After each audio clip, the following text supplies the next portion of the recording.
تشوف الإعجاز. لك يا جماعة الخير، القصة وما فيها إني شفت خزانة بتجنن بالكتالوج، تصميم مودرن، ألوان بتفتح النفس، والسعر لقطة.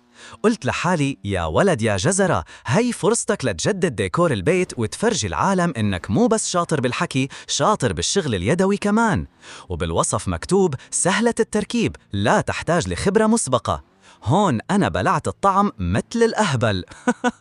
ضحكة عالية مثل تبع واحد متورط. جبت الكرتونة على البيت تقيلة كأن فيها جثة، فتحتها وأنا كل حماس، وإذ بتطلع لي المفاجأة الكبرى: 1000 قطعة خشب متشابهة ومليون نوع برغي وصامولة وخابور، ما بعرف شو أسمائهن ولا من وين بيتاكلوا. والكتالوج يا ساتر، كتالوج تعليمات مكتوب بلغة فضائية، رسوماته بتشبه مخططات وكالة ناسا لإطلاق صاروخ، يمكن لغة كوم ثمود أسهم منا. وهون بلشت أول مرحلة من مراحل الجلطة الخفيفة.